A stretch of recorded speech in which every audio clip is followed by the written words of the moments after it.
দেশব্যাপী উৎসবমুখর পরিবেশে সম্পন্ন হল বহুল প্রতীক্ষিত জাতীয় সংসদ নির্বাচন। ইতিহাসের সাক্ষী হয়ে এই প্রথম সংসদ নির্বাচনের সাথেই দেশে অনুষ্ঠিত হয়েছে গণভোট। নির্বাচনের উত্তাপ যখন তুঙ্গে, তখনই বেসরকারি ফলাফলে কুমিল্লা ৪ আসন থেকে এক অভাবনীয় জয়ের খবর এলো।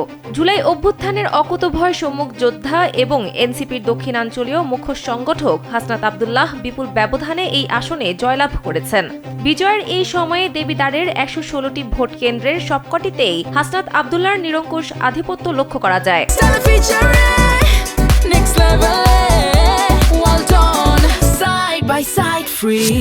তবে জয়ের এই আনন্দঘন মুহূর্তে তিনি ভুলে যাননি তার সহযোদ্ধাদের ত্যাগকে। বৃহস্পতিবার রাত ১২টায় বেসরকারিভাবে বিজয়ী ঘোষণার পর এক আবেগঘন মুহূর্তে হাসনাত আব্দুল্লাহ তার এই বিশাল জয় উৎসর্গ করেন ইনকিলাব মঞ্চের মুখপাত্র শহীদ ওসমান হাদীকে। নেতাকর্মীদের উদ্দেশ্যে তিনি দৃঢ় কণ্ঠে ঘোষণা দেন, ওসমান হাদীর ইনসাফ কায়েমের যে স্বপ্ন ছিল সে লক্ষ্যেই তিনি এগিয়ে যাবেন। একই সঙ্গে তিনি ওসমান হাদীর মতো আপোষহীন থেকে সমাজ থেকে সন্ত্রাস, চাঁদাবাজি এবং দুর্নীতি নির্মূলের প্রতিশ্রুতি দেন। দেশবাসীর উদ্দেশ্যে তিনি স্পষ্ট বার্তা দেন যে তার ভাই হাদী হত্যার বিচার তিনি নিশ্চিত করেই ছাড়বেন।